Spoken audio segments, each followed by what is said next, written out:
Pag di nagtigil ng katuturuyan, baka putulin ko ang titilyan. Tumahimik muna kayo.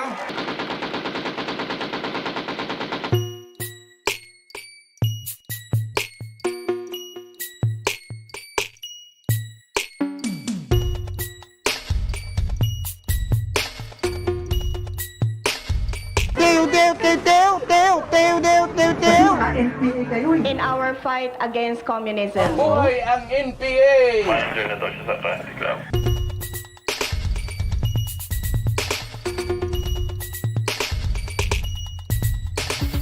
Motherfucker! Alisin mo yan! Adik ka ba? My God, I hate drugs.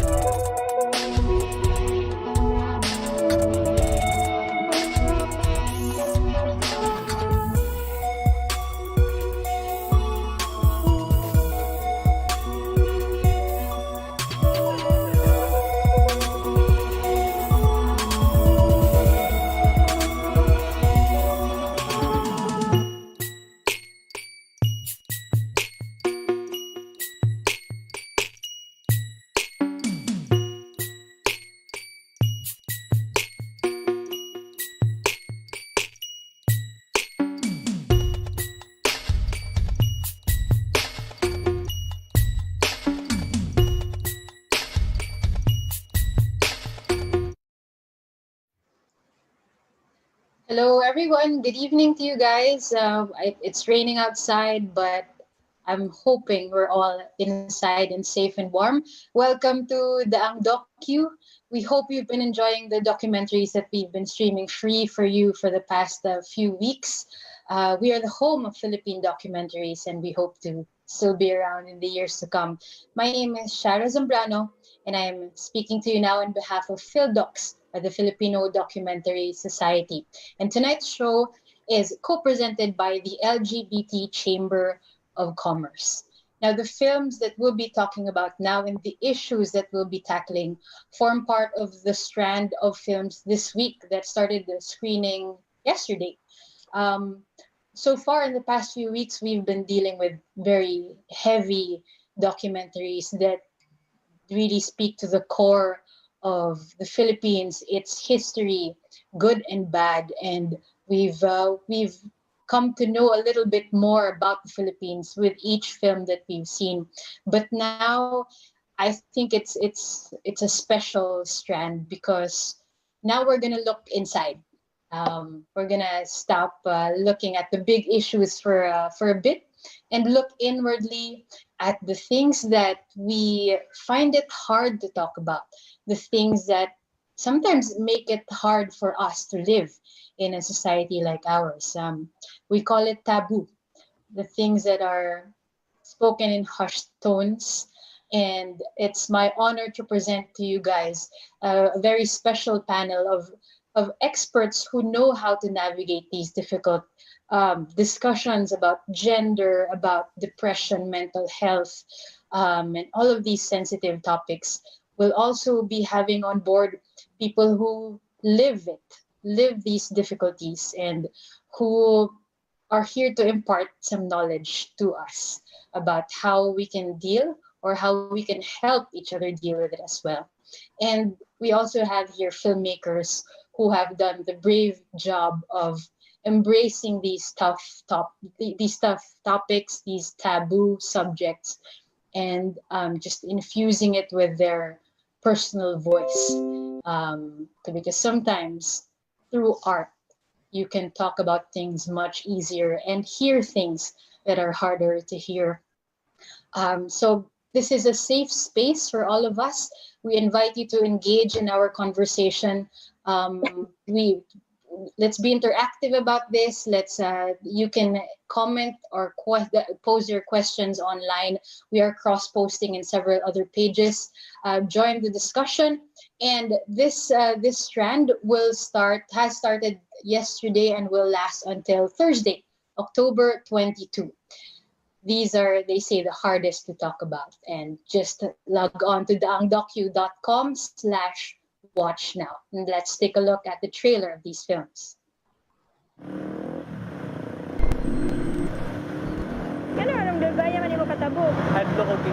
Katong 5 pa lang siya, nabasa na niya tanan nga pages sa among encyclopedia. It'll be a strange place, strange city, strange people. No, no. Maybe you're the strange one. Gusto kong sumigaw. Kailan ka nandyan? I'll just get mad out of nowhere lang. Ilala ko lang self ko sa CR. Julia tried to take her life.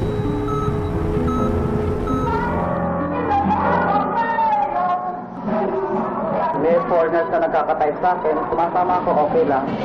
At least I can earn something. At least yung buhay mo, hindi kagaya sa akin, kung saan-saan, ganyan. Last week nag-balance tayo. Bobo, 300 lang binigay mo. Oo, bar nga. Isip ng mga tao, marumi. Pero nang nakapag-graduate na, walang nakatambay lang dahil hindi rin sila matanggap ng trabaho. Nakalagay sa Biblia, ang lalaki para sa babae, hindi para sa kapwa mo lalaki. Kaya ang ginawa ko, pinag-asawa ko ng babae. All told, President Obama has deported about 2 million immigrants. I just want to be able, as you said, to get legal. More than any president. I'm not causing any ruckus. This is the man that owns the business. He's asking you to leave, so let's walk towards the door. Sa Lanao, bahagi na ng kasaysayan ang karahasan. Di na bago ang partisipasyon ng mga batang mandirigma. Bakit kayo sumali sa MILF? Yung mami ko. Bakit? Saka lula ko. Mas kaya pa sa riribili, kaya na nakakaon sila. Balak nila kasing yung magsipat ba yung separation ba? Gusto ko kasi nilang gumawa ng sarili nilang gobyerno. So welcome back. This is Daang Dokyu's reality check, off the record health and identity. So this is a safe space for all of us. It's time for us to be open about these things and help each other as we navigate this sensitive and difficult time that we're in. So if you notice, in the Philippines, there are so many documentaries that tackle the big issues: corruption, the environment, abuse, and historical revisionism. But if we notice, in the Philippines, there are not as much documentaries about our personal life, about the things that we feel, the things that other people feel. Some people even tend to think of these films as too small and have no impact on larger society. But really, these are the films that connect us all. And these are the topics that ring true to all of us. And the danger of not talking about these things, these issues, is that the more they're not discussed, the more they are kept hidden and secret, the more of us will suffer, because none of us will think that it's actually okay to talk about it and be open about it. We're going to start this conversation right now. And I'd like to introduce to you the people who will help us through this night. It's my honor to introduce Ms. Naomi Fontanos, a feminist and trans activist who is the executive director of Ganda Filipinas. She is also a senior research associate at the UP Center for Integrative and Development Studies. We also have on board Charmaine Buencamino, the ultimate versatile actress on any platform, the multi-awarded artist and a mental health advocate. She is the founder of the Julia Buencamino Foundation. We also have in the panel Professor Maria Regina Petchanova. She likes to be called Gina, and we'll call her Gina throughout the night. She is a psychologist and professor from the Ateneo de Manila University and the project leader of Katatagan Online.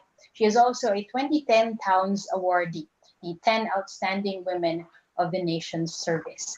We also have on the panel Wena Sanchez. She is the director of one of the films that you'll be seeing this week, titled All Grown Up. It's the 2019 FAMA's Best Documentary, and she's also the producer of one of the other films in this strand called Dreaming in the Red Light, which had its Philippine premiere here at Daang Dokyu. So from now until Thursday, you can catch two of Wena's films. Now, again, safe space, join the discussion. No question or no comment is too sensitive or sensitive enough for us to handle. Let's have fun tonight, fruitful fun. So you can share your opinions, your questions on the Daang Dokyu social media pages. We'll be flashing, I believe, these handles online for you. And or if it makes it easy for you, just search Daang Dokyu on Facebook and you'll find all of the necessary links. Now, let's start.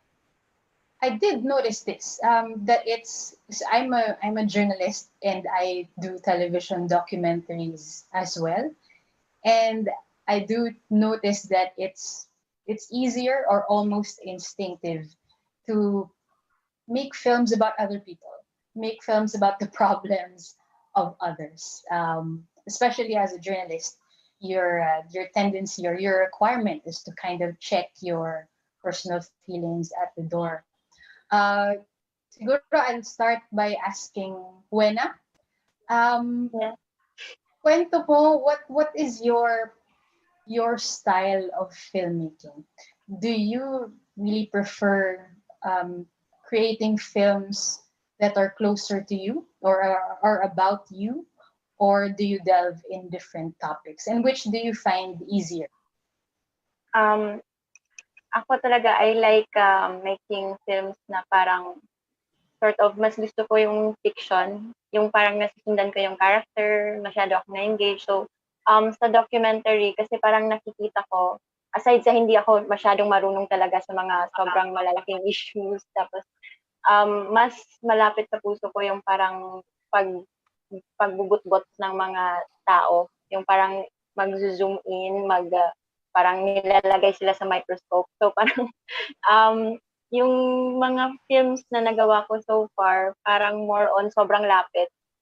So parang interested ako paano gumawa ng film na sobra silang masyado akong malapit pero hindi sila yung tamang sayaw lang ng camera at ng subject na doon na illuminate yung pagkatao nila, yung psyche nila. Mas doon ako talaga interested. I tried thinking of parang malalaking subject pero mas napapadpad talaga ako sa parang kung paano nag-iisip yung mga tao, paano sila yung feelings nila.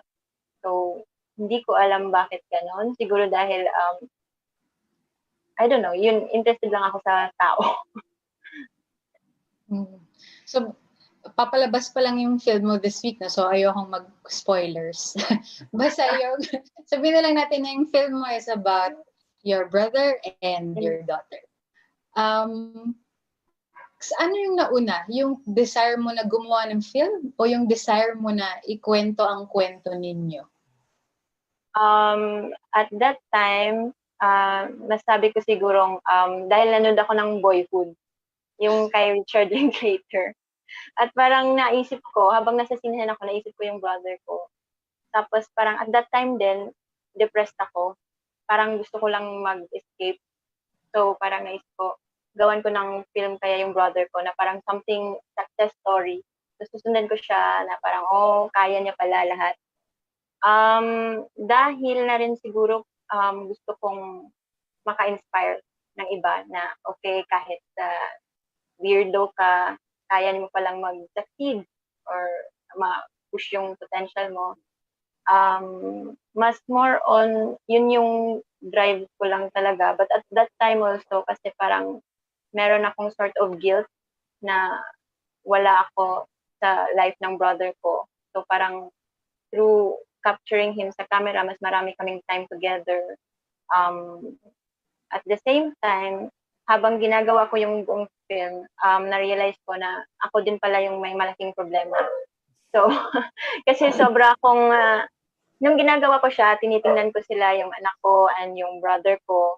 Pero yung tinitingnan ko na yung footage after 2 years, parang naisip ko, ako pala yung may problema din. Kasi parang masyado na meron akong anxiety problem, meron akong medyo depressed ako. So, nagre-reflect yun sa film kung paano ko rin sila hinahandle, kung paano ako bilang parent at sister. Parang, ayun.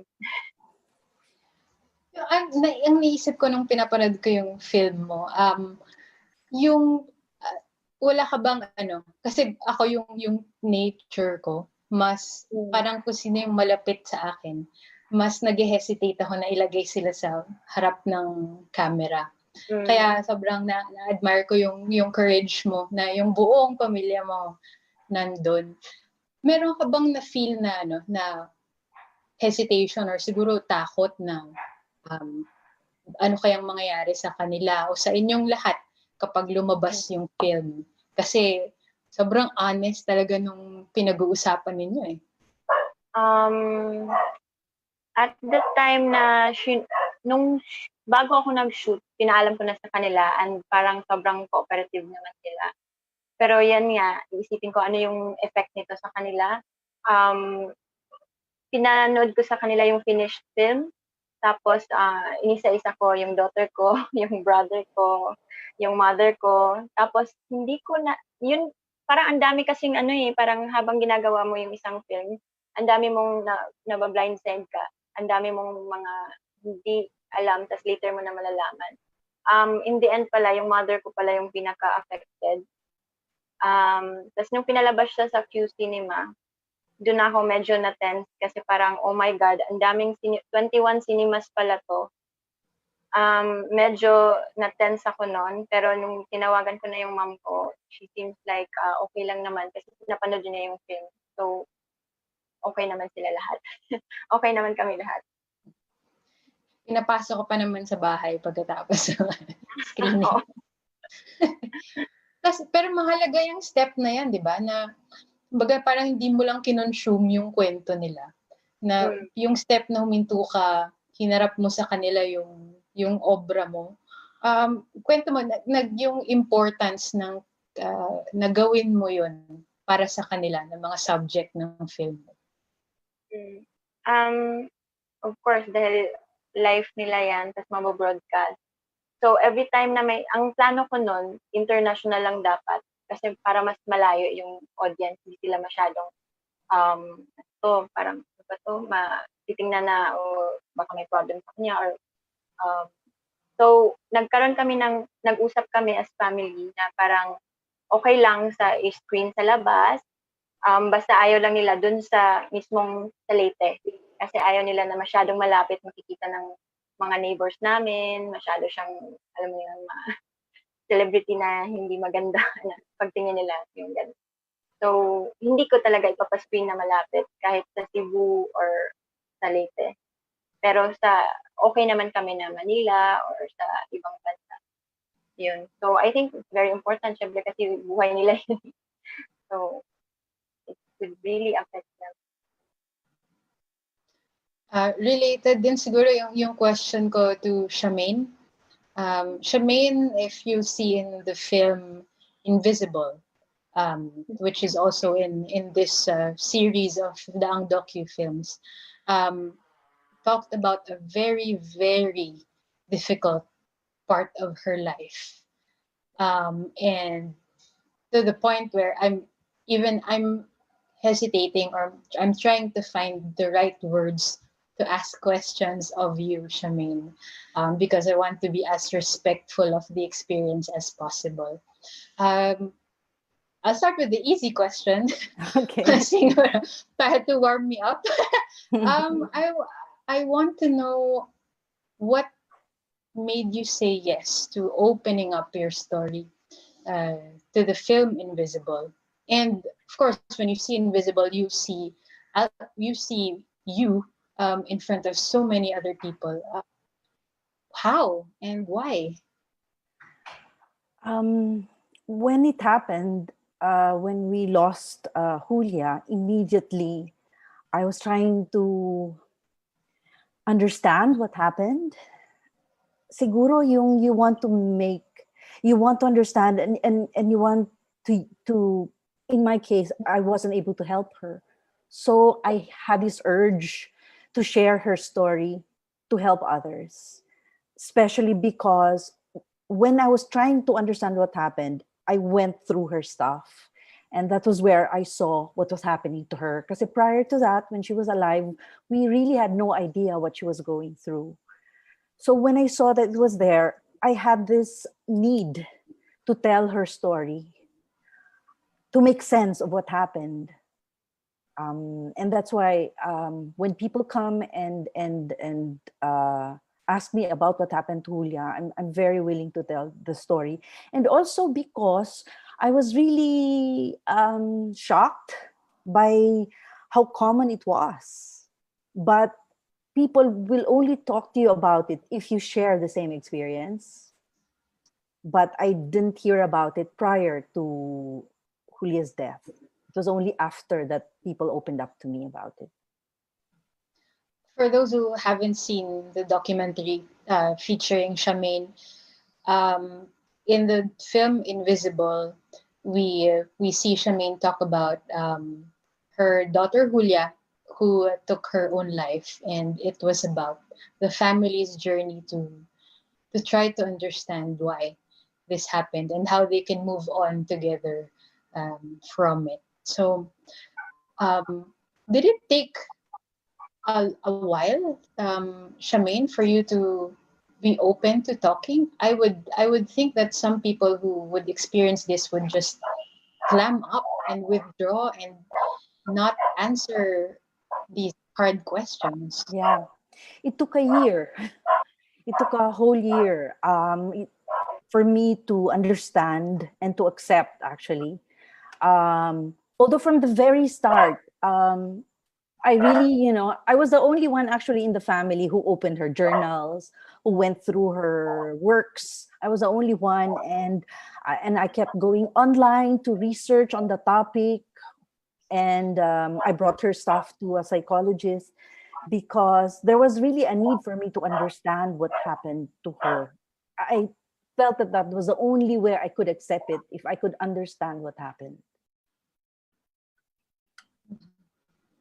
And we see your husband in the film too, training his dog. Yes.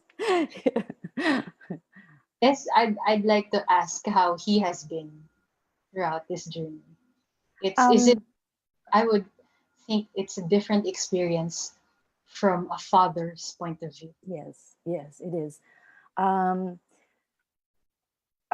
a while, he questioned his faith because he felt that he had been good enough, and he was wondering why he was punished. And the family, we all had our different ways of coping. I had to really, go into it. My family, not so much. But when I decided to have an advocacy, my husband joined me. So he's willing naman to come along and read Julia's poems. Ako lang yung taga-daldal. But he answers questions, yeah. Because it's different for the men, like you said. And now let's go to Naomi, who marami tayong pag-usapan, marami tayong films about gender that are part of this strand, and one of these films, Oliver, is a couple of decades old. But if you look at it, it still handles the same problems that we see now, and Dory, that very, I don't know how to describe it. It's a wonderful short film that says so much in such short time. What struck me, dun muna tayo sa Dory. Dun ko nakita yung very strange relationship between Filipino society and the LGBTQI community.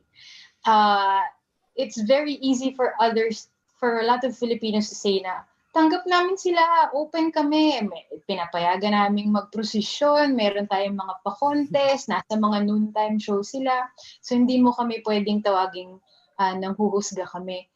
And yet, you know that there is still, pwede mo bang i-define yung paano ba talaga tinitingnan ng Filipino society ang LGBTQI community? Actually, in your introduction, you said that these stories are deeply personal.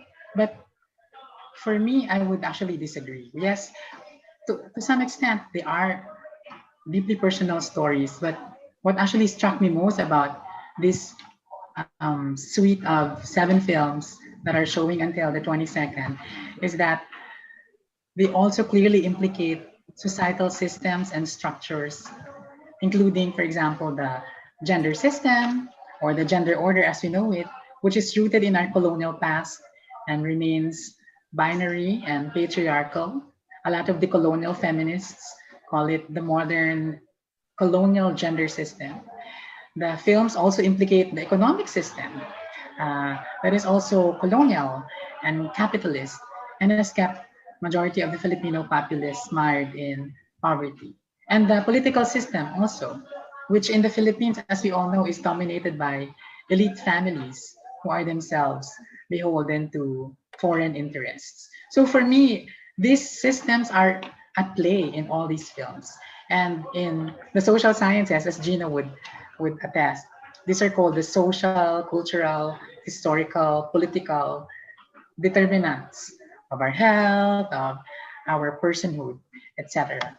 So for example, in the case of Dory, such an interesting story, because we see the gender system at work. So Dory's story is actually not unique because there are many studies that show that a large percentage of women end up living alone in their old age. And we see this in stories in the Philippines. No, if you watch local TV and local documentaries or the local news, just the local news, we will see a lot of news items that involve women in their old age living alone on their own who might need help. So we have seen a story like that during the pandemic, when the police helped a woman in her old age fix her house. So there are more women in old age who are by themselves. And these include people like Dory. Dory is the classic bakla. Dory might not have identified as female, but Dory presented as female.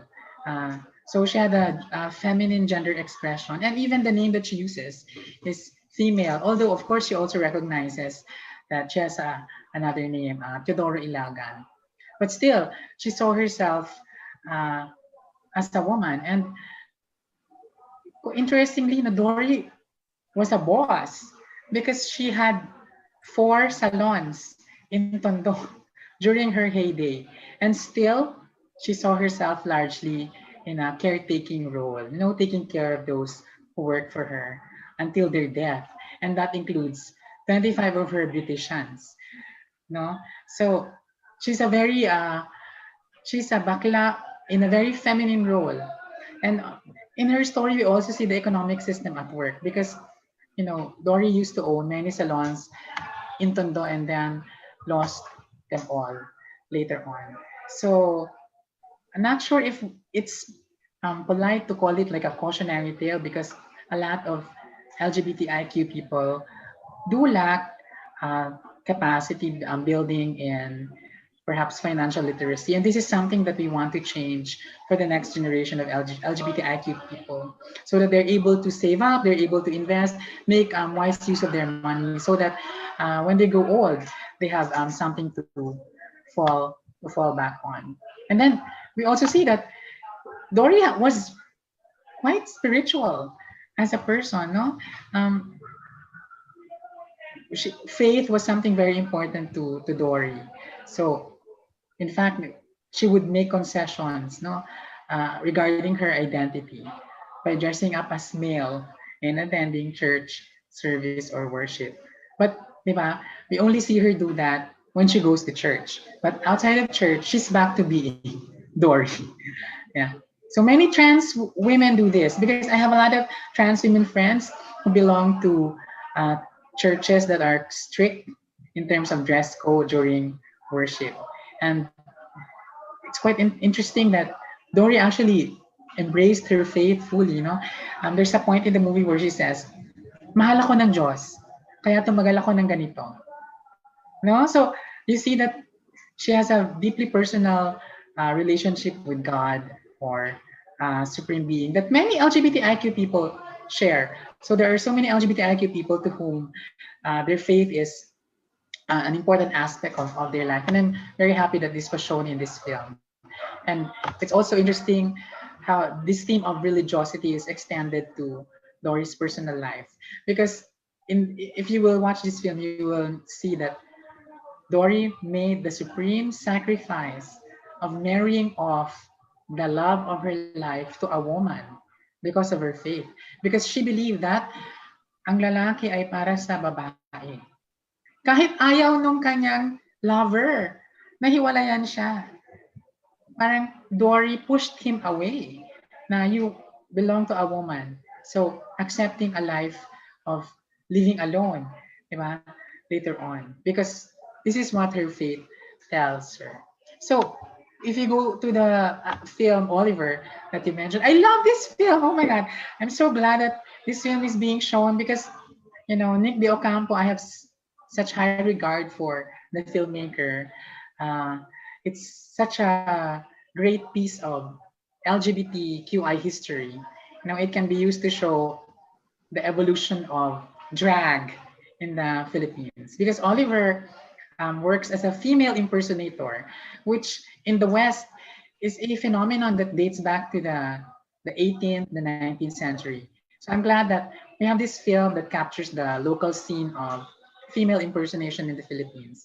I think female impersonation in our country dates back to maybe the 60s, the 70s. And so we also see that, you know, this is something that has been embraced in our culture. You know? So we also see in the film a glimpse of a gay Santa Cruzan. My God, in the 80s, they already had it in the 80s. Diba? The gays were already taking over the Santa Cruzan, no? Because, you know, for a long time, a lot of people who organized the Santa Cruzan said that nobody watch it anymore because a lot of the people are bored watching the Santa Cruzan. So somebody had a great idea. Okay, why don't we just replace the women in the community with our gay friends to make it more interesting? And what if you see in the film, so many people lined up in the streets to watch the gay Santa Cruzan, diba? So in a sense, yeah, you see that people accept gay people or LGBTIQ people.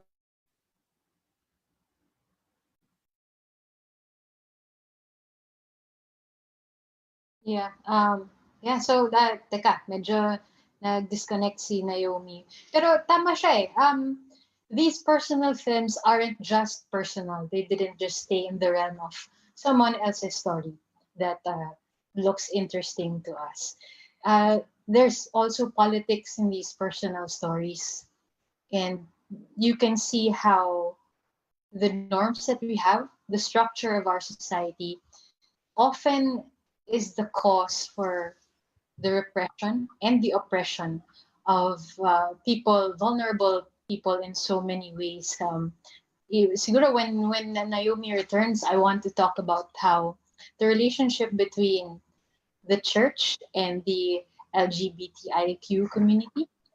Kasi we will see in the film Dory, para siyang parang na-capture ng buhay ni Dory how it is for a gay man to fully submit to the laws of the Catholic Church or the church that he or she chooses. And you see there the sacrifices that Dory made. And it makes you think, it really makes you think, did you really have to sacrifice that? Did you really have to say yes to all of this? But she did. So, balikan natin yan mamaya. And, pero doon naman sa film Oliver, there's a connection, there's a similarity at I feel dun sa film naman na produce mo na yung gawa ni Pabs, nandiyan ka ba? I'm sure nandiyan ka somewhere. Ginawa ninyo yung Dreaming in the Red Light. Dapat nandito si Pabs eh. But yun eh, makikita mo sa Oliver from 1983 to anong year yung Dreaming in the Red Light? Nag-start kami 2016. 2016, 17, 18. Oo. Yeah. 2019 siya, pero last year lang siya, di ba, Wana? I mean, editing na kami ng 2019. So, nag-start kami 2016. And makita mo dun sa parehong films na yon, how just yung cycle of poverty sucks them in and keeps them there.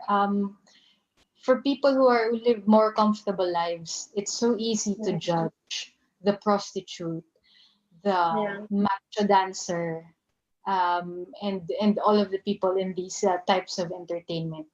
Yun nga na, madumi, immoral, walang dignidad. But because inupuan ninyo at nagstay kayo sa mga buhay nila, nakita mo at naintindihan mo at nadikdik sa'yo kung bakit. Bakit sila nandun, bakit sila nandun pa rin, at bakit yung buong community nila ay parang na-shape na ng ganitong klaseng buhay. When yung sa Dreaming in the Red Light, syempre marami na tayong mga kwento na nakita tungkol sa prostitution.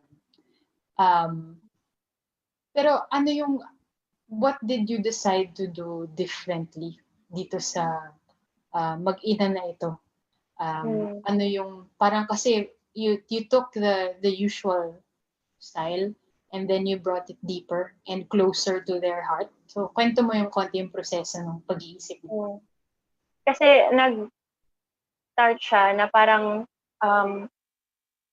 curious kami bakit wala pang Dokyu na talagang sobrang pumapasok dun sa lives ng mga taong nasa prostitution. Kasi parang before, ang mga nakikita lang namin parang gawa ng mga nasa news sa Germany or taga ibang bansa na sobrang pinifeature yung lugar, pinifeature yung mga babae, pero parang ganun lang, parang puro information lang, puro statistics, ito. So, parang sa amin, parang ba't wala tayong story na talagang malalaman natin kung paano sila gumagawa ng choices. Doon kami interested ni Pabel na parang bakit ba sila nagde-decide ba talaga sila na gawin to, or ano yung mga factors na talagang nag-lead sa kanila na mag-stay doon at pumili ng mga ganitong kinds of job. So actually sa start kami ni Pabel medyo medyo naive kasi parang kami din hindi din namin masyadong alam yung mga lives nila. Pero alam namin na bilang babae, ano din yung mga concerns namin, yung paghanap ng jowa, yung mga, yung about sa body. So, parang may sort of interest kami doon kung ano yung mga kagaya nating babae na paano sila, what if born tayo sa ganitong lugar, ano kaya tayo din mag-isip? So, parang yun yung gusto namin talagang pasukin. At sinut namin siya ng 3 years kasi mahirap talaga siya i-capture. Unlike dun sa mga news na mga reportage na mga 1 week lang, 2 weeks, ang tagal lang nga ng 2 weeks, parang ilang days lang na mag-shoot interview lang sila, ganyan. Hindi nakakapasok. So parang yung mga nuances, ang mga kung paano sila nagiging bored, kung paano sila pag frustrated sila, yung mga ganyang mga clues kung paano tayo nag-iisip or nag-decide, kung paano nagre-reflect yung mga problema sa society, sa loob ng tao. Yun yung mas gusto namin pasukin talaga. So kami ni Pabs, si Pabs actually, yung nag-shoot talaga ng 3 years, tapos naging close na siya sa mga babaeng ko. So kaya namin nakaka-capture yung talagang very raw. Parang nasabi namin mas malapit siya kung ano yung katotohanan, kung paano sila talaga namumuhay day-to-day as people.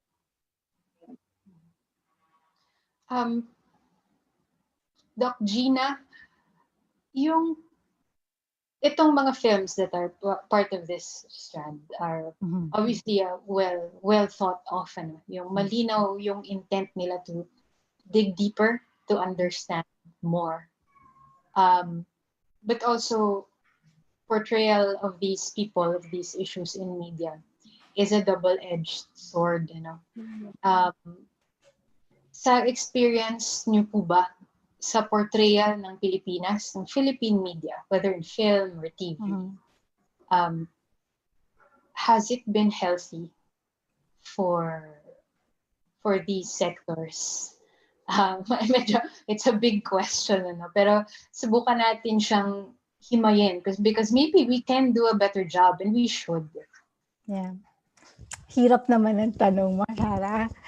Kasi, well, parang sa akin, parang I'm not sure that there's one right answer to this. Because there are, for example, the films that were shown, I think they did an excellent job at humanizing and bringing us into the lives of these people and making it more meaningful for us to journey with these people.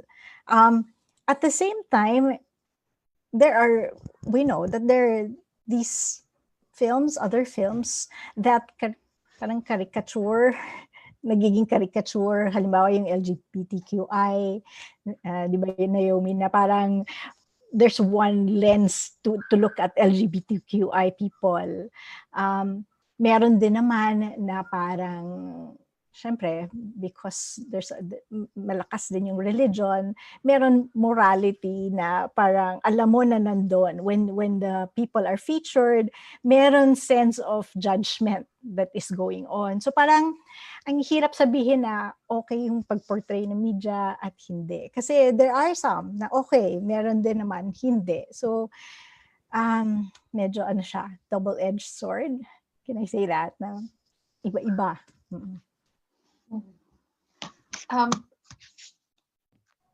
So how can we?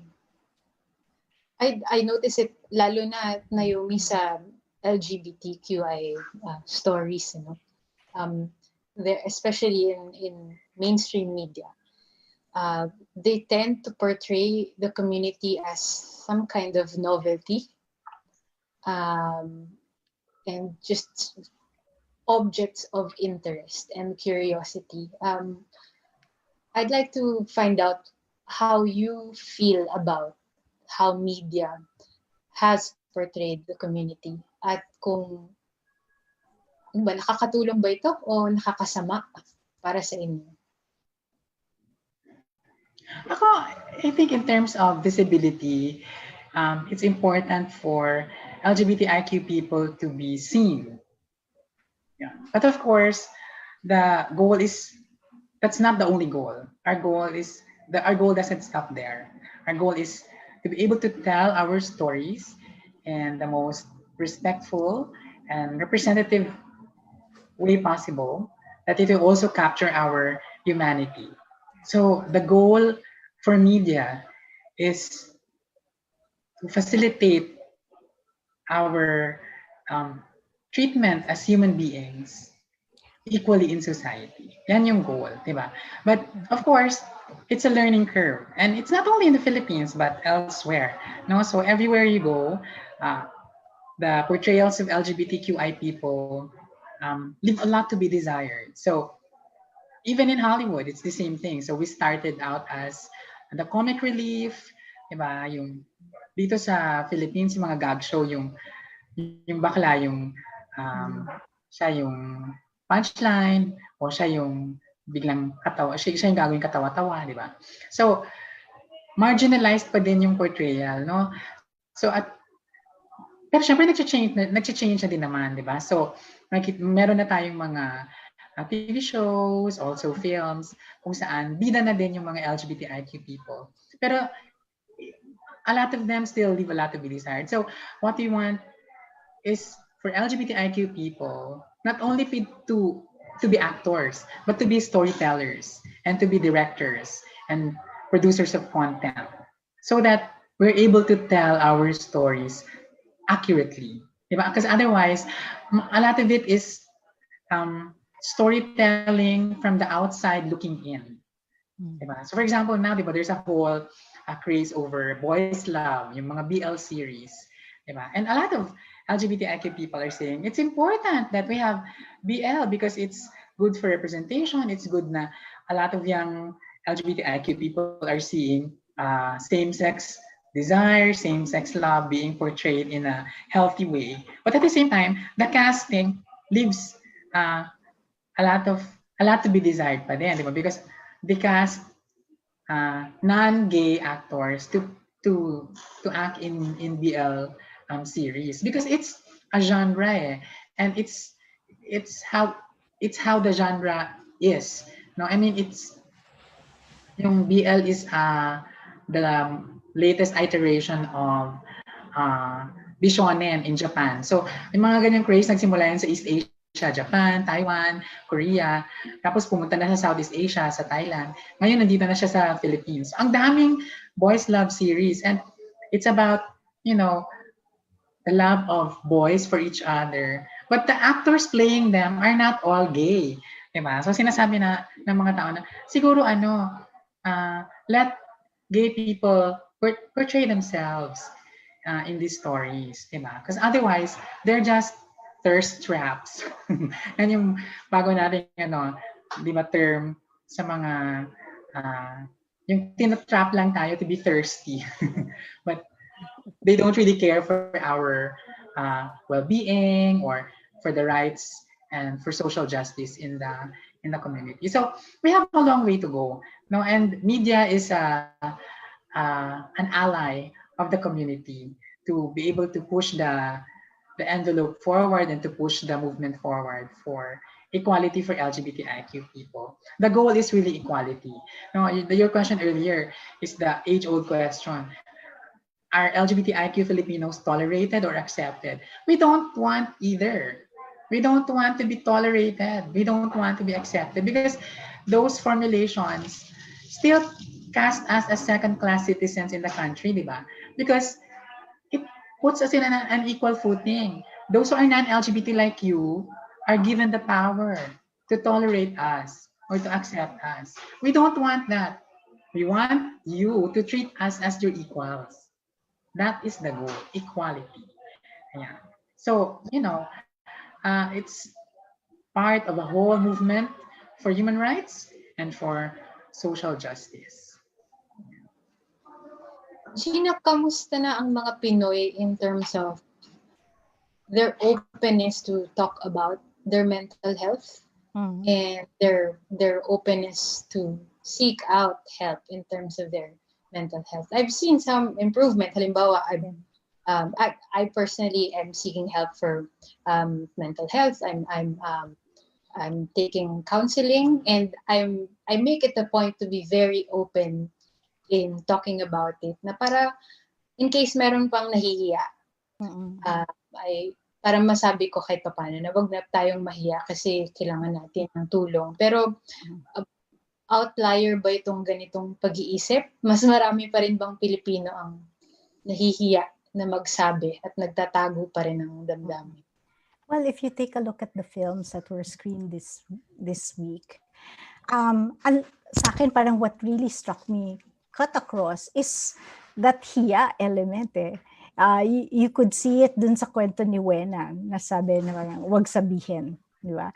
Or dun sa kwento na parang ayaw ipaalam sa iba. And earlier, you were talking about identity, di ba?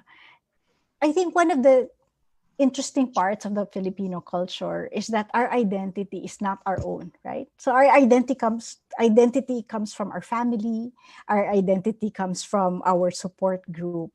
And so I think the additional layer, I mean, hiya and the reluctance to seek help, that's kind of universal. I mean, you'll see that across cultures, right? But I think the other layer in the Philippine culture is that madalas yung hiya, hindi lang personal. Yung hiya, kasi ayokong ipahiya yung pamilya ko. Or ayokong ipahiya yung nanay ko. Or sasabihin nung nanay, I remember that dun sa Invisible na parang wag sabihin sa iba. Kasi nakakahiya sa pamilya. So parang ang dami tuloy na parang layers na kailangan mo magtakip. Kasi hindi mo lang tinatakpan yung sarili mo. Tinatakpan mo yung dignidad ng pamilya mo, yung reputasyon ng magulang mo.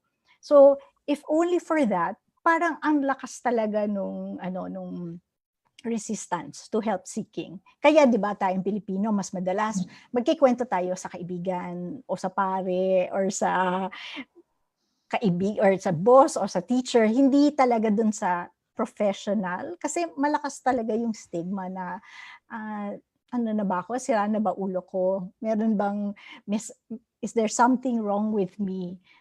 So malakas talaga yon. Tapos idagdag mo pa yung, malakas pa rin naman talaga yung stigma and discrimination, whether it's for LGBT, whether it's for people with mental illness, or whether it's for kids with special needs. Hindi pa tayo, feeling ko parang hindi pa natin talaga naiintindihan itong bakit nagkakaroon ng ganito. Ang daming kasalanan mo ba to? Paano mo ba pinalaki yan? Bakit siya nagganyan, right? Ang daming blame. So, feeling ko marami pa tayong kailangan intindihin tungkol sa mga issues na to bago tayo maging bukas talaga na hindi kasalanan ng isang tao to at hindi kahiya-hiya ang humingi ng tulong. Itong ganitong behavior natin as a society where we feel almost obligated to be or seem normal for the benefit of the people around us. Is this a uniquely Filipino thing? Is this our culture? Hindi naman unique, parang mahirap sabihin uniquely kasi maraming Asian countries na medyo ganyan din yung kultura, di ba, na parang very private. Kahit collective tayo, we tend to be very private about things that are not okay in our families or in our lives. So it's not unusual, pero siguro, yun nga, parang mas malakas yung hesitation dito kasi nga may stigma, tapos pinapangalagaan mo hindi lang yung sarili mo, pero yung reputasyon ng pamilya mo. So maraming barriers tuloy to help seeking from a cultural perspective. Kwento ko lang, sige. Sorry, kwento ko lang. So a couple of years ago, nag-ano kami ng parang online counseling. Tapos nagulat kami kasi typically ang nag-help seek naman talaga dito, well, in general, babae. Mas malakas humingi ng tulong ang babae kaysa sa lalaki. Right? Kasi may machismo tayong kultura. Nagulat kami na doon sa portal namin, ang daming lalaki, daming OFWs na lalaki. Tapos na-realize namin, bakit sila humihingi ng tulong? Kasi anonymized. Parang hindi sila nakikita. So, yung hiya factor is less. And that's why maybe things like a hope line or a helpline might be more safe kasi hindi mo alam kung sino ako. Parang gano'n. Meron din gano'ng klaseng dimension. Sorry, go ahead. And that's okay, no? But, at least may nakakapagsimula sila somehow. And siguro, Charmaine, you will be the best person to tell us just the effect that it can have on a person and a family if we don't take steps to remove this kultura ng hiya, kultura ng takot. Take us through your journey, your emotional journey of just understanding kung paano ito nangyari kay Julia at sa pamilya ninyo.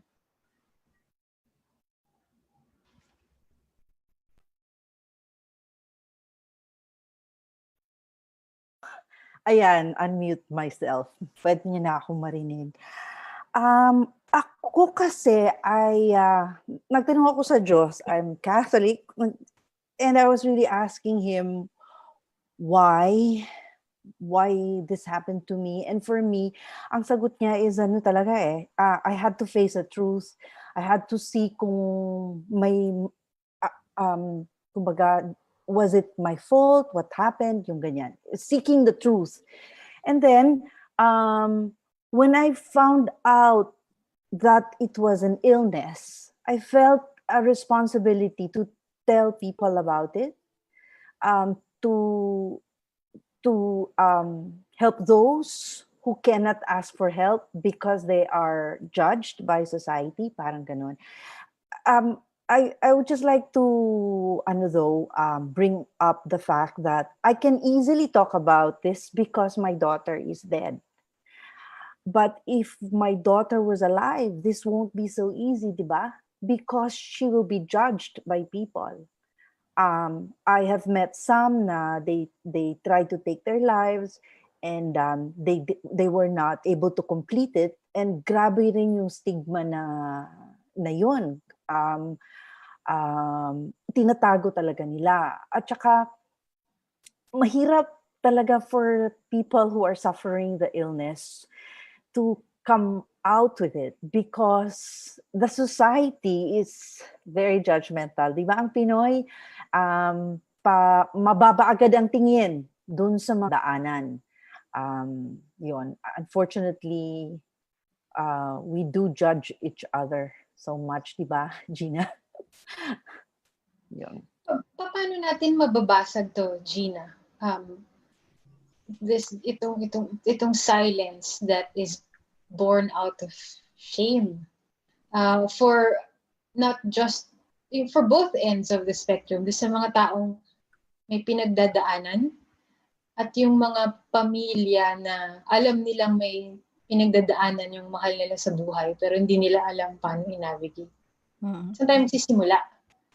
Really, alam mo, knowledge and education. That tama si Charmaine, na parang people don't understand that it is an illness, di ba? And that because it's an illness, the treatment needs to be hindi lang yung patatag ka lang or magdasal ka lang, na talagang treatment talaga yung kailangan. So ako, I really did appreciate parang all the films because what it does try to do is to educate people on what is the condition and that it's not a choice, it's nobody's fault, but it is what it is, right? So that kind of humanizing, parang portraying people in their humanity and breaking the myths about these conditions, tingin ko sobrang importante siya kasi nga ang dami nating hindi pa naiintindihan tungkol sa mga iba't ibang tao na parang ang bilis natin nga mag-judge dahil kakaiba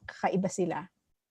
At saka, can I just yung ang ganda tingnan ng mga docus kasi maiintindihan mo kaagad. I don't know why, kasi halimbawa yung pinagsama-sama dun halimbawa sa Invisible, yung 3 kwento namin, parang sa pagpanood mo sa kanya, maiintindihan mo kaagad yung illness na ito. In the same way, also with the other films, you really get to the core, to the story, yung essence ng story. So for me, docus are really so much more effective than fictionalized stories. Parang ganon. And I suppose, Gina, itong mas mahirap magka-access sa ganitong, even this whole conversation, ang mga mahirap na ang tinuturo, yung mga parts ng lipunan na tinuturong huwag kang maarte, magsumikap ka, huwag kang masyadong malungkutin, ganyan talaga ang buhay, o ano ba yan, parang ipatawas mo nga yan dahil parang iba ang parang may sapi, mga ganyan. Paano ninyo sila naaabot na maaring dahil sa sobrang laki naman ng mga concerns nila, how to eat, how to keep working, how to keep the family alive, parang malayo sa hinagap nila siguro yung usapan ng mental health, depression, and all of this. So parang on one hand, and nakita natin yun sa Invisible, di ba? Na on one hand, the silver lining is the mental health law does call attention to this, and hopefully because of this, there will be more resources for mental health.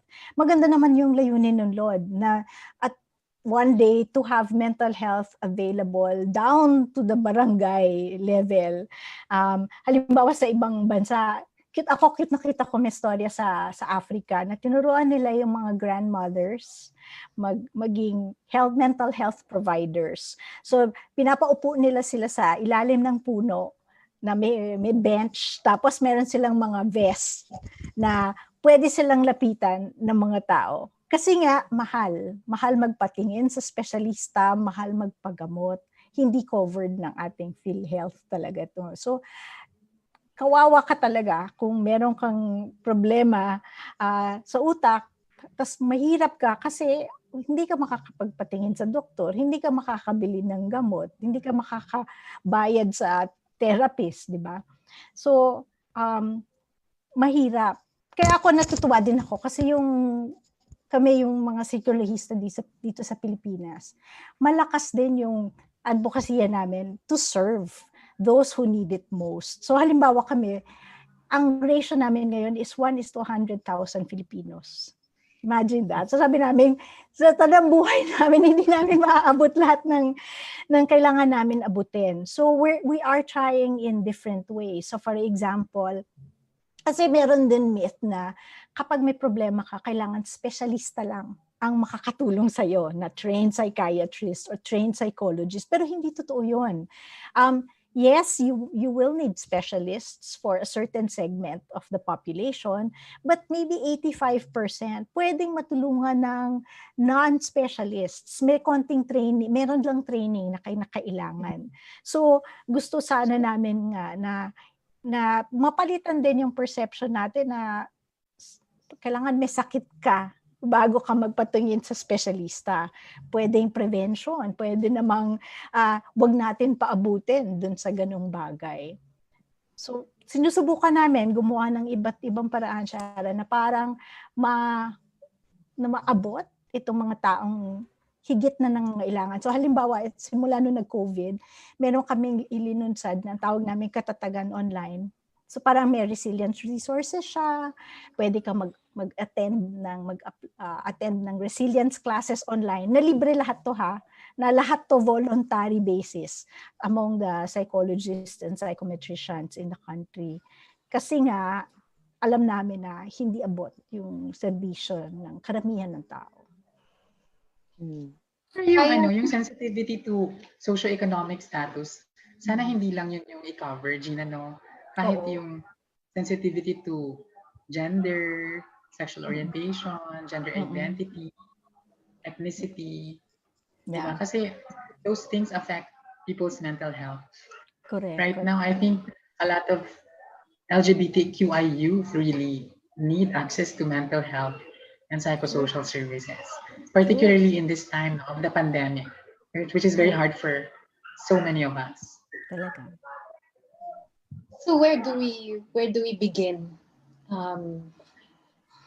Yung interesting yung sinabi mo na hindi naman kailangan magpunta ka doon sa specialista, pero nakakatakot din siya para sa mga tao na hindi alam kung paano. How do I ask the right questions that won't make things worse, di ba? Na baka ako pa yung mag-trigger ng lalong some other devastating event. Saan tayo as a society, as a community, pwedeng mag-umpisa? And ano din naman yung obligasyon sa atin ng Estado, ng pamahalaan? Ako, what comes to mind is the World Health Organization, di ba, parang had launched this campaign against suicide and to support depression and anxiety. And their message was very simple, listen first. Na parang sa kanila, yung kakayahang makinig sa ibang tao, hindi mo naman kailangan maging specialista para matutunan kung paano makinig. And minsan, that's all it takes. If only to stop a person from really harming themselves. Yung ganong klaseng, yung matuto tayong makinig sa isa't isa, lalo na sa parents ng mga anak. Kasi di ba, ang teenagers, hindi naman yung magkikwento. Parang that's the nature of their period, right? This stage. Pero yung makinig talaga parang sa akin, that's the most basic help. Whether it's as a parent, as a teacher, as a friend, that's the first step to mental health for me. Listening without judgment, no? True. Yeah. Baka yung thinking ng iba, kailangan pag in-approach ko to, meron akong ma-offer na solusyon. Hindi ganun. True. And that's one of the first things that we teach when we teach people how to listen. That you're not there to give them advice. And minsan, di ba, people don't come to you for advice. Sometimes they really just need somebody who can put themselves in their shoes and can empathize, di ba? So yes, parang that's one of the things we say na parang listen without judgment, and you don't necessarily need to give advice. You just need to be there authentically with that person. Ako, can I just, ako, I keep telling the people I get to talk to that they have to be proactive in the way they take care of their mental health. Yeah. They cannot, not even like Gina nga said, no, kakaunti yung mga doktor. We cannot really depend on our government, unfortunately. So we have to help ourselves. Ganun naman ang Pinoy, di ba? Sariling kayod talaga. That's why kahit mahirap tayo, parang survivors tayo lagi. We have to take care of our mental health. So when sa aming project, we give the kids yung mga, we give free workshops. Kahit yung visual arts workshop or journaling, yung something that they can do on their own, yung hindi na kailangang bumili ng gamot, just to take care of their mental health. Balik siguro tayo sa a basic question that I'm sure many people may want to ask. Paano ko malalaman kung mayroon na akong seryosong problema at hindi lang ako malungkot o bad trip lang ako ngayong araw? Saan yung linya na masasabi ko sa sarili ko na ito na to? Generally, parang we all, diba, parang lahat naman tayo dumadaan sa periods na nasistress tayo, nalulungkot tayo, nagagalit tayo, right? Pero I think parang ang importante, and this was very well put out in the Invisible video, na we look at functionality, diba? So hindi mo na ba nagagawa yung mga normally na nagagawa mo? Tapos usually it's a change, no, in your behaviors or patterns. So halimbawa, dati ganito ka matulog, tapos biglang sobrang haba ka na matulog, or sobrang hindi ka na makatulog, or yung eating patterns mo na nag-iba na. So usually there's a change in the behavior from the usual. And usually it's parang severity din yung length of time that it's bothering you. Kasi 'di ba, usually stressed ka, o sige, pero mawawala din 'yan, right? Pero kunyari hindi ka na makatulog ng 2 linggo talaga. Parang so there are, and the beauty of the internet now is, you know, all of these are sort of available, these kinds of information. So these are things that we can learn. Syempre ayaw din namin mag-self-diagnose tayo, right? Pero at least yes, no. When it's time, di ba? When it's time that we think we need help, or when we think somebody we love needs help, right? Then we can suggest na baka kailangan to see someone. Paano kung di ba meron na usong yung parang mental health test, mga kailan, yung viral, na hindi pala siya accurate? Oo nga eh. Oo. So hindi po doctor si Google. Oo. Although marami di ba? Maraming diagnose online, yeah. Mukha siyang matalino, pero ingat din tayo. I think also in the Philippines, Filipinos are parang socialized to take care of our physical health more. Yes. Diba? And mental health is something that is secondary. It's not a priority. Diba? But now at least things are changing, and a lot more people are talking about how they are equally important. No, your mental, emotional health is as equally important to your physical health. So this is a good change that we are seeing. No? And we just celebrated World Mental Health Day on October 10. And I'm so happy that there's an organization called Human Rights Watch. They launched a campaign called Break the Chains. It has many layers. No, break the chains because in many contexts, those who are seen as having mental health problems are usually just locked up and chained. Di ba? Dito sa Pilipinas, uso yan. Yung talagang tinatali lang sila sa bahay, tinatali sila sa puno. Di ba? At ayaw na natin no?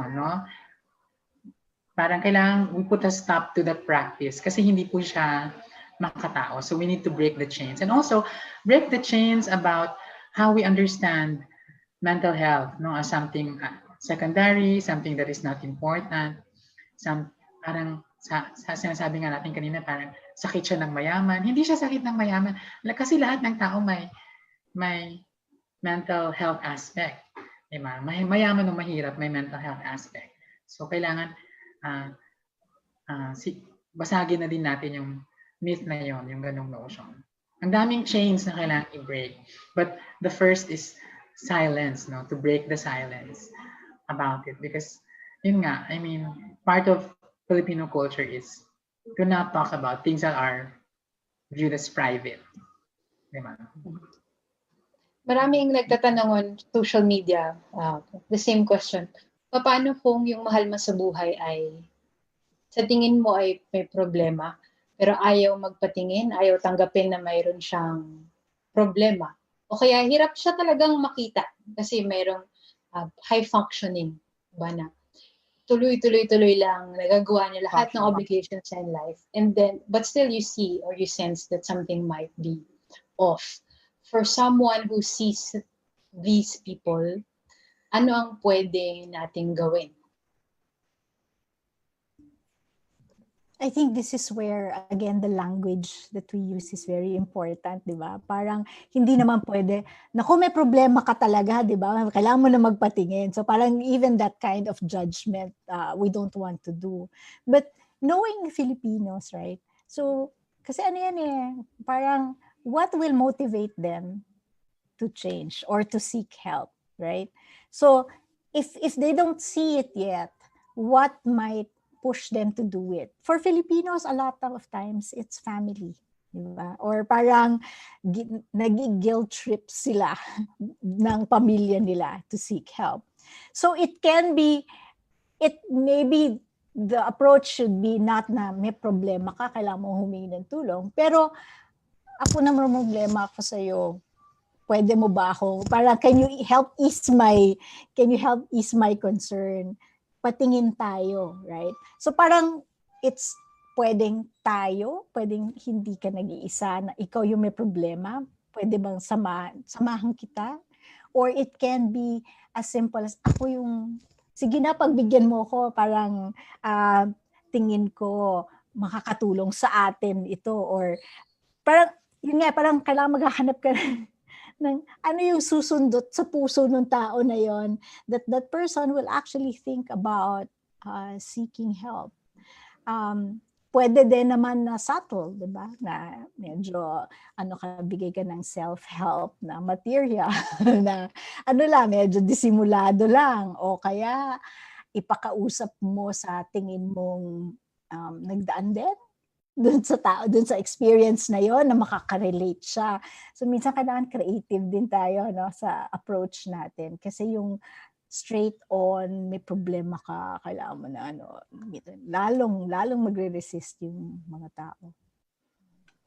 Siguro babalik ako. Shara, yes. Parang gusto ko din na i-emphasize na usually when we talk about mental health, we only look at that aspect that's negative, no, the mental illness side of it, when in fact there's a whole spectrum of mental health issues, and they're not just negative, they're also positive.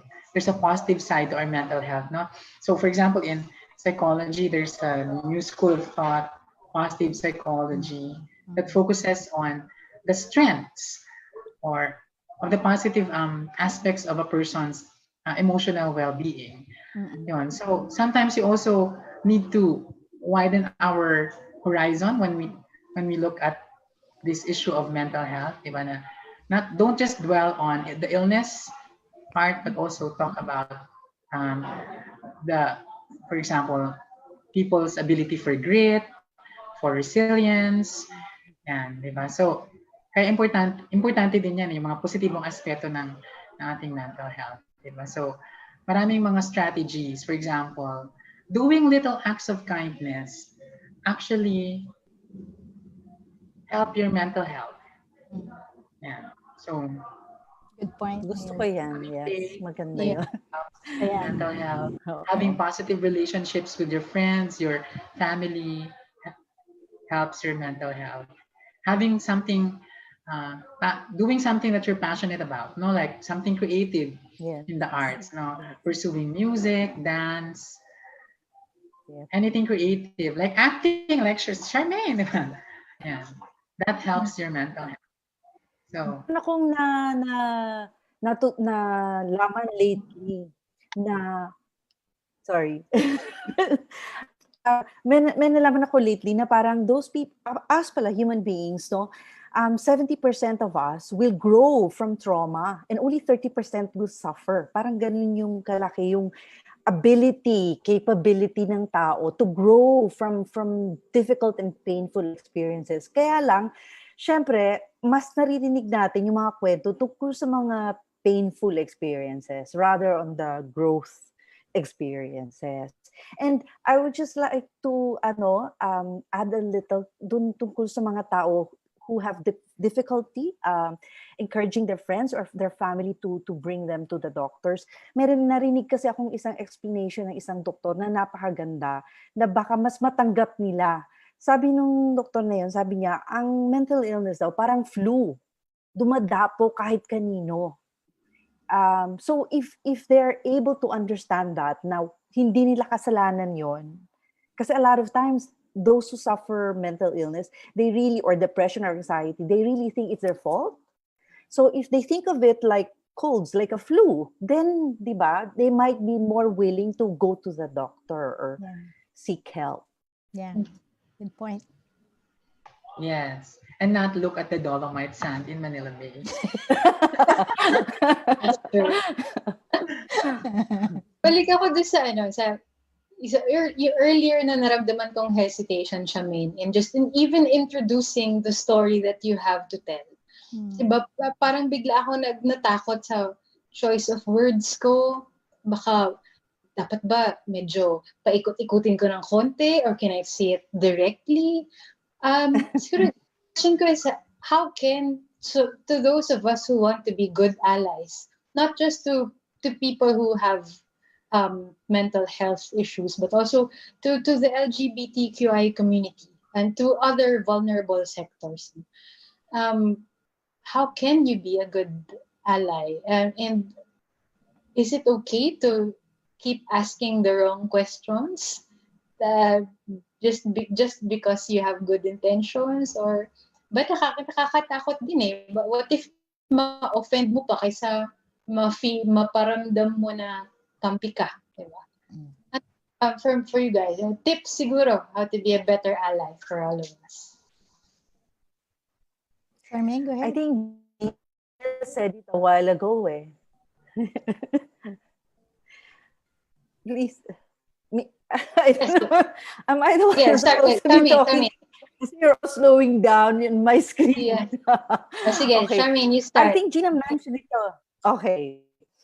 I think Gina mentioned it already a while ago, yung listening. Kasi when you ask questions, please ask questions. Kasi if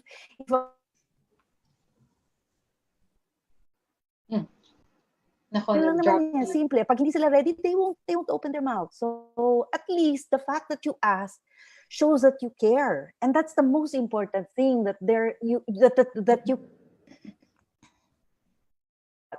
questions.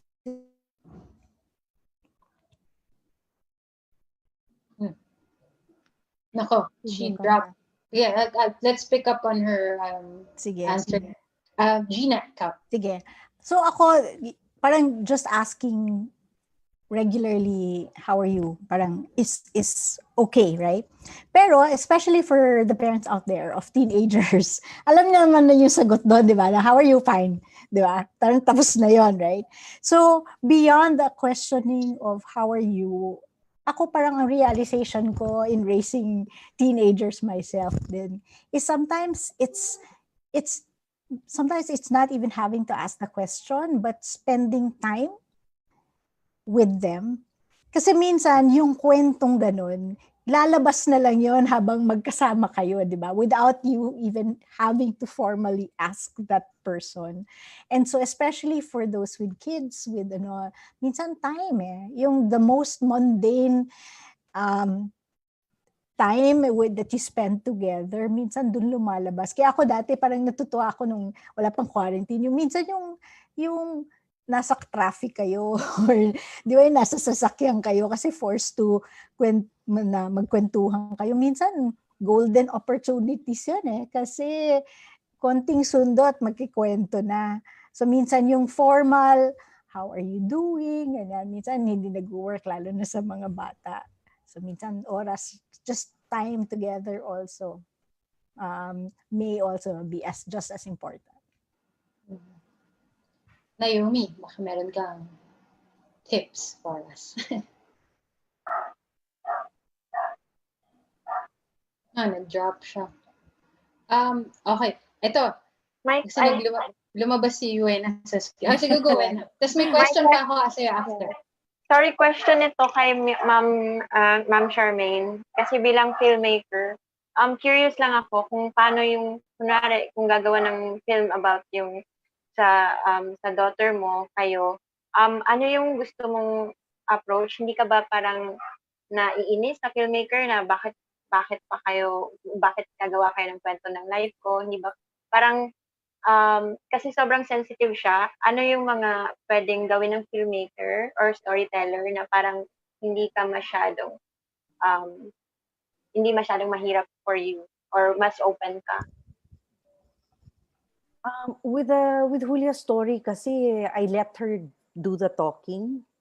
I show her works, even with our advocacy. It's her works that I bring out. It's her poetry. It's her journal. Kasi hindi ko naman naiintindihan kung anong pinagdadaanan ng taong may depression or may anxiety. But I'm just sharing like actually gusto mo bang naisip mo bang magpakamatay? Medyo we lost you for a couple of seconds. Putol ulit. Oo, putol ulit. Naalala mo pa ba? Ulitin ko. Sobrang interesting. Yeah. So in my case, Wena, I am sharing Julia's works and her life. Kasi ang unstable ulit ang connection ko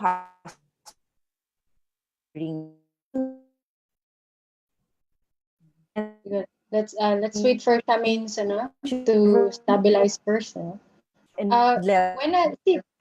help other people. So yun. We lost you there, Charmaine. You dropped off again. But sige, punta muna tayo. Yung question mo para din ba kay Gina? Para rin ba kay Gina or kay Charmaine yung question? Yes, I mean, siguro kung curious ako as filmmaker kung paano dapat i-approach yung mga ganitong sensitive topic. Well, yung nagawa ko naman sa film ko, yung sa All Grown Up, is parang feel ko, kaya ko siya kasi personal. I mean, sa akin siya tapos parang ako yung, I mean, spoiler, pero parang ako yung pinaka-masamang tao doon. Kumbaga, wala akong tinitingnan na, so, I mean, ako yung, parang equal kami na napapakita yung mga flaws. So, parang flaws or ano yung kakaiba sa amin. So, parang, what about kung ako yung filmmaker na mag-approach ng ibang tao na hindi ko pa pamilya? I think it's really difficult na gumawa ng kwento about these things na sobrang sensitive. So, baka may tips kayo kung paano talaga i-handle yun. Siguro kayo Miss Gina at Miss Charmaine. Well, kami kahit now when we do any kind of research with people that have been affected by these kinds of trauma or these kinds of very difficult situations, one of the things that we try to be sensitive to is yung physical, yung psychological state din nila, na every once in a while, i-check in mo rin na, are you okay? And meron ka bang parang may adverse experience na ba itong nangyayari sa iyo, di ba? So that kind of sensitivity of always checking in And ako na-appreciate ko yung ginawa mo na pinakita mo muna sa pamilya mo yung final cut out of respect for what their reactions will be. So yung ganyang, I think that sensitivity one, that's very important, and I'm glad that you did show that in and you use that kind of sensitivity kasi mahalaga yon. And then we always, whenever we have to delve into these kinds of stories, we also do offer always parang if you feel, so parang referral, get ready for to have a referral na if in any case that you feel you need to talk to somebody as a result of this conversation or ganon, okay din sana kung meron din, kung kailangan. Diba? But normally, we don't always dig deep until people are ready also. So like Charmaine was saying, it took them almost a year, diba? Now, I'm sure if you tried to prod at them before they were ready, that would have been so painful to them. So always the readiness of the people to talk is very important. Gina, there's someone on social media who is describing what they're feeling right now. So siguro baka mabigyan mo siya ng konting alalay. After all the happiness, I always feel emptiness. I don't know if it's normal, but it's ruining me. What's the necessary? Well, I know, Shara, di ba you will be showing, tama ba, parang information later on at the show, at the end of the show. Yes. So ako parang my always is talk to someone. And there are, and ako, the silver lining sa akin ng COVID is ang dami naglabasan na nag-o-offer ng ngayon na online na you can talk to. So you don't have to spend. There are people who have offered to talk to you and to listen to you without cost. So please do talk to someone. Mas vulnerable ba tayo ngayon sa mental problems? Definitely. Definitely. We just did a study on COVID and anxiety and stress. And it's a number of things, no? So syempre yung sakit, yung wala kang basic needs. Pero nakakatuwa kasi parang ang pinaka biggest stressor natin is the lack of social support. Right? So parang inisip mo, mayroon namang social media, right? Pero actually, minsan din kasi, hindi rin nakakatulong yung social media. Kasi, siya, echo chamber siya, di ba? So, kung galit ka sa mundo, minsan yung mga kaibigan mo, sila din yung galit sa mundo. So, minsan lalong nag-escalate yung emotions mo kasi it bounces, parang what people are feeling, you also absorb. So, on one hand, hindi rin nakakatulong yon. Hindi rin nakakatulong minsan yung dami kang pinapanood na tapos dami mo naririnig na it'll make you anxious. On the other hand, I think parang there's really something about culturally yung hindi natin mahawakan, hindi natin mayakap yung mga mahal natin sa buhay na talagang it makes us anxious, right?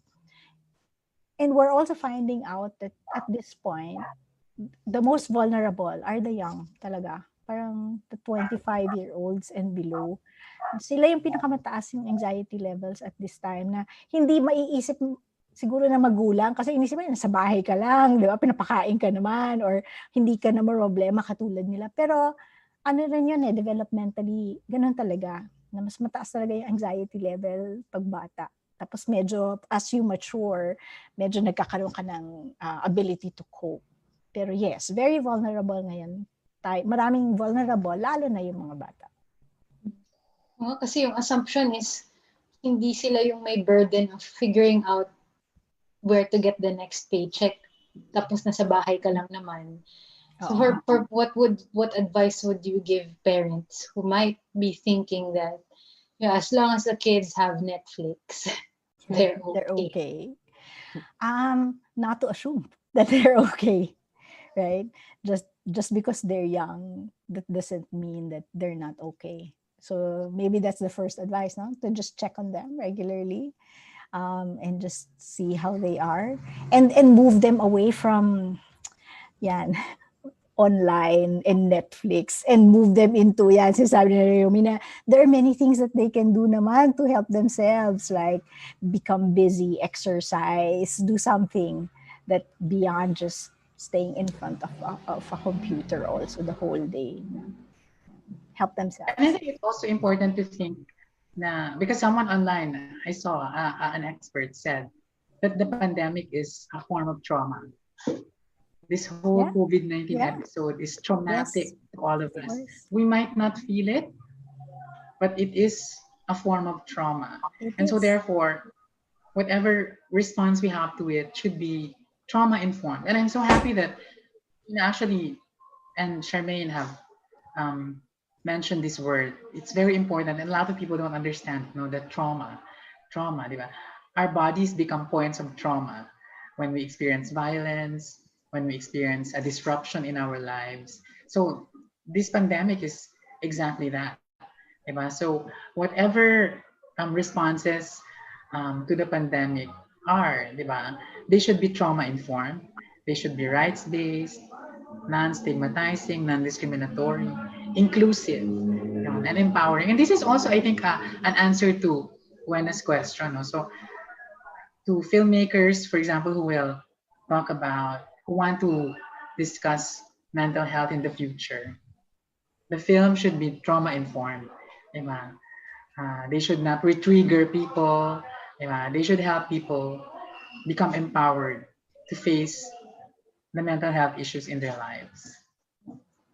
Naomi, kanina, you dropped off when we were talking about how to be a better... I know! Nakakainis! Of all people. Ako pa talaga yung na-disconnect. Napang chance. Hindi, so yun nga, meron ka ng willingness na tumulong, pero meron ka ring takot na baka mali naman yung pinagsasabi ko at mapalala ko pa ang sitwasyon, maka-offend pa ako. Should I keep asking even if I think my questions are stupid because I want to be a good ally? Or should I, mag-research ba muna ako bago ako maging ally? Lalo na ngayon, sinabi na ni Gina na more people need more help right now. More people need more people to talk to. So if I want to play that role to my community, paano? There are many ways to be a good ally, and I think what Gina said earlier was very important. Also, Charmaine mentioned it. Listening is very important. We have to listen to the community. Let them speak for themselves. Don't talk over them. Don't talk for them. Don't talk on their behalf. Let them tell their own stories. Because there are many well-meaning people who want to stand up for the community, and their tendency is to overshadow the community. But a good ally is someone who stands by your side and doesn't take the charge. Let the community take the lead and take the charge for change. And as an ally, what you can do is to support it. And of course, yes, there's nothing wrong with educating yourself. There's nothing wrong with trying to learn the issues of the LGBTQI community. There are many resources, but of course, you also have to be careful with information that you will meet online, that you will encounter online. So you have to go to reliable resources. But asking questions is okay. Just make sure that you are sensitive when you ask these questions. And there's a way to ask questions that in such a way that you will not offend people. So it's good when you hedge your question earlier and said, will this offend you? Is this too personal for you? So these are good questions to ask. And don't be afraid to say them, right? Because if someone feels that something is too personal to talk about, then they will say so. Like me, if, for example, the first time I meet someone, they will ask me about my surgical status. Well, kasi they know that I'm trans. Operada ka na ba? I will not answer that question because it violates my privacy. Why do you want to know what genitalia I have? That's not part of ordinary polite conversation. You don't ask people what genitals they have the first time you meet them. So these are questions that need to be called out. So it depends on you, and who you're interacting with. So my final question for all of you is, what do we need to hear from the film, sa mga nakita nyo, sa mga ginawa nyong pelikula, sa mga karanasan ninyo, pati sa mga inaaral ninyo at sa mga pasyente? Ano ang kailangang marinig ng mga Pilipino sa ngayon? You can be specific. Halimbawa, let's start with you, Ena. Pwede kang maging as specific as tungkol sa mga bata at sa youth who have sa youth na have similar situations with your sibling and your daughter.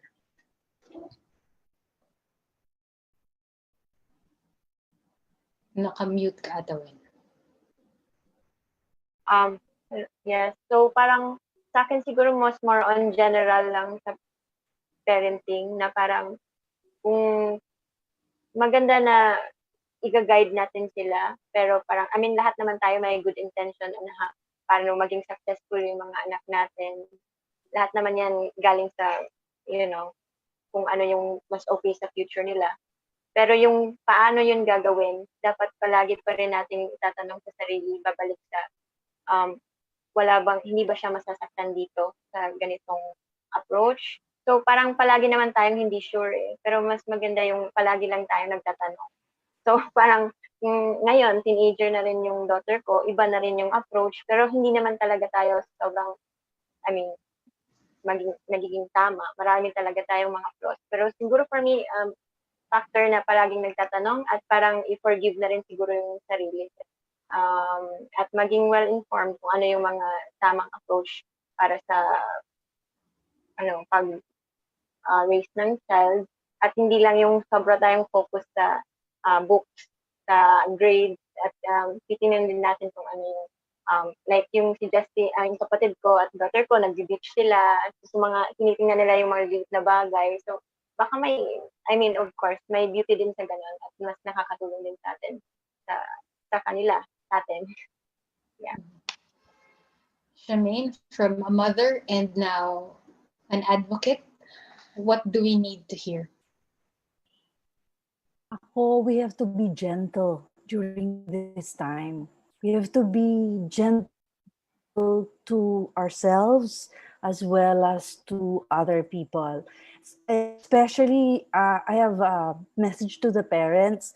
Kasi, di ba, education is now online. I hope that the parents won't be so demanding of their children, because they're studying yung, di ba? Parang ganun. Parang do not expect the same things, that they will be achieving the same things as they were when the times were normal. We are living in very different times, very difficult times. And I know that as parents, we always want to push, to encourage our children to do their best, no?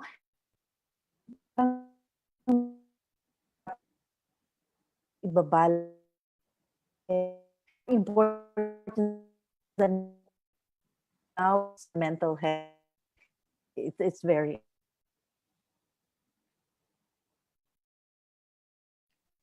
Naku, we lost Charmaine again. Let's move on first to Naomi. Nasabi mo na kanina na we should try to not talk over the voice of the people, the sector that we want to be with. So anong kailangan kong marinig sa ngayon? I think we have to emphasize that we must hear the truth. Diba? Kasi ngayon, the truth has been bastardized by people in power. Diba? With the proliferation of so much disinformation, misinformation, malinformation. Diba? But the truth is